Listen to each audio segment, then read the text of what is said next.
belasan anggota Satuan Polisi Pamong Praja atau Satpol PP Kota Bogor. Surat keputusan pengangkatan aparatur sipil negara atau ASN diagunkan oleh atasannya.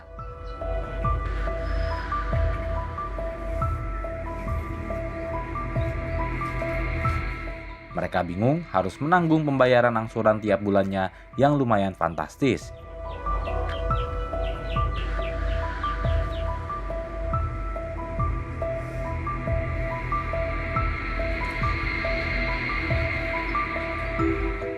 Istri salah satu anggota Satpol PP Kota Bogor saat ini tengah dilanda kebingungan.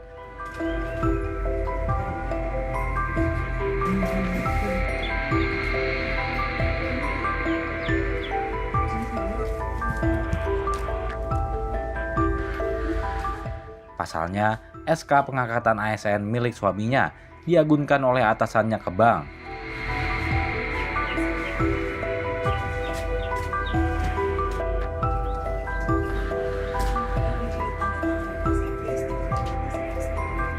Kini mereka harus membayar tiap bulan angsuran pinjaman yang dilakukan atasan di bagian Kasubag Keuangan Satpol PP Kota Bogor.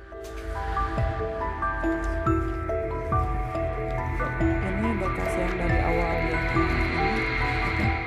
Tiap bulannya angsuran harus dibayar sebesar Rp2 juta selama 10 tahun. ini kan yang pelapor-pelapornya. Nah ini yang kita setiap kali pertemuan saya selalu ada, mau ke BKSDM mau ke inspektorat juga saya selalu bersama. Kejadian bermula pada tahun 2022 silam saat Kasubag Keuangan meminjam SK pengangkatan ASN salah satu anggotanya.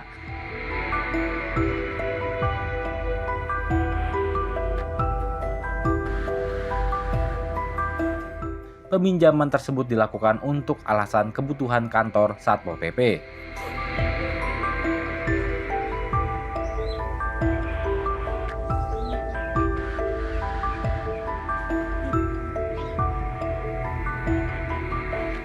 Karena dasar keperluan kantor, maka anggota merelakan SK-nya diagunkan ke bank di Kota Bogor.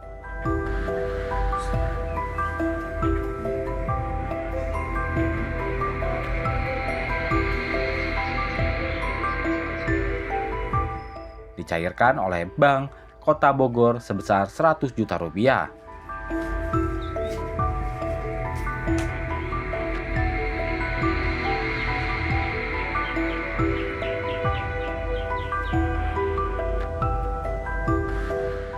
Namun, pada 2023, atasannya berniat menambah pinjaman sebesar Rp250 juta ke bank yang sama.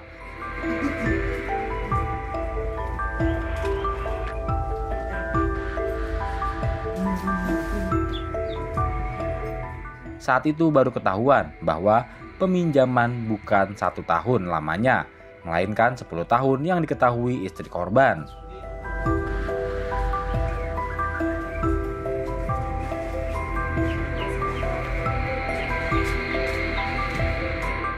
Baru sekitar tahun 2025 angsuran tersendat.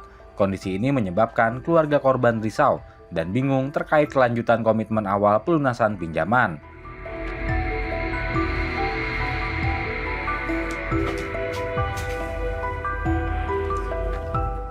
Hingga akhirnya korban lainnya mengadu kepada Sekda Kota Bogor untuk difasilitasi solusi dari masalah ini. Ini kan yang pelapor-pelapornya. Nah ini yang kita. Oke Bu Desi, bisa dijelaskan nggak sih sebenarnya apa yang terjadi sama suami Ibu gitu, di tempat kerjanya gitu, sampai katanya si SK-nya ini diagunkan oleh pihak kantornya gitu. Bisa jelaskan nggak? Jadi awalnya atasan tuh meminjam nama suami saya izin ke saya pribadi kan. Setelah izin saya percaya aja gitu Pak, karena pihak bank kan nggak mungkin tanpa ada tanda tangan istri gitu kan. Dan nama itu saya izinin sebesar pinjaman nominalnya 100 juta di ACC, dan saya juga dalam keadaan sehat tanpa ada sakit atau hipnotis, nggak ada, sehat dan mengizinkan karena kita solid lah, saling percaya. Awalnya seperti itu. Nah terus dari setelah itu semua berjalan lancar atau gimana? Awalnya berjalan lancar Pak, gitu. Karena ya sepengetahuan saya pinjaman paling lama itu 1 tahun. Oh, janjinya? Janjinya. Jadi kita nggak tahu setelah 1 tahun saya minta untuk dilunasi, ternyata jangka waktunya lebih dari 1 tahun. Berapa tahun waktu itu? 10 tahun 10 jadinya. tahun. Iya. Oh ternyata setelah dicek 10 tahun Bu? Betul, setelah dicek 10 tahun. Bilang ke ibunya berapa tahun waktu itu? 1 tahun Pak akan dilunasi. Waktu itu bilangnya izinnya waktu itu untuk kebutuhan apa? Untuk kebutuhan kantor Pak. Kenapa emang waktu itu alasannya? Saya kurang tahu dan tidak dipertanyakan gitu ya untuk alasannya apa. Yang jelas kalau untuk beralasan kantor, saya pribadi ACC aja sih gitu, nggak ada yang nggak mungkin lah gitu, karena kan kantor tanggung jawab lah gitu. Awalnya pikirnya saya seperti itu. Nah ini kan otomatis berjalan Bu ya, Betul. si cicilannya gitu. Nah sekarang jadi gimana nih untuk bayarnya? Apakah akhirnya ibu yang melunasi gitu Bapak? Atau dari pihak inilah, dari pihak Bapak lah, suami gitu? Ya akhirnya kan tersendat memang dari tahun 2025 ya. Jadi tidak ada pembayaran dari izinnya tersebut. Jadi sudah memang tidak ada angsuran, janji mau melunasi juga tidak. Tapi ya nasib kami gitu Pak, karena kan kita ke pihak bank ya memang kita yang tanggung jawab, karena memang atas nama kami dan saya yang bertanda tangan juga. Ya walaupun istilahnya itu kepentingan pribadi atau dipakai dengan pribadi, minimal Pak, kan kita itu satu naungan, dipinjam juga sama satu naungan, sesama ASN, sesama instansi Satpol PP juga. Saya butuh keadilan aja. Saya tuh punya sosok bapak lah gitu, minta keadilan. Ya saya bukan buat apa-apa Pak, itu sisa uang itu bagi saya berharga. Kalau memang tidak bisa menaungi kita para korban dengan nominal uang yang bervariasi, yang lainnya juga, tapi bagi saya pribadi minimal remeh bekas bapak makan saya ambil buat makan saya dan anak saya Pak. Remeh bapak gitu naon, cuman minta keadilan aja Pak. Saya dari awal para korban tidak menuntut IJ untuk diberhentikan, tidak Pak, itu karir dia. Cuman saya minta buat kebutuhan anak, walaupun sekolah gratis SD, tapi kebutuhan hidup, transportasi, ongkos juga sehari-hari. Saya cuman minta keadilan Pak. Remeh bapak wios Pak keabdikeun. Ayeuna misalkan receh-receh pamulangan ti warung 2.000 wios Pak. Ridho abdi mah. Yang penting per bulan ada, itu aja Pak. Bu, untuk per bulan akhirnya harus berapa dipotong? Biaya per bulannya 2.080.000 Pak. Ya. Nah itu untuk kebutuhan rumah sendiri dipotong segitu cukup nggak Bu sisanya? Kalau dibilang cukup nggak cukup, ya alhamdulillah Pak saya cukupin ya.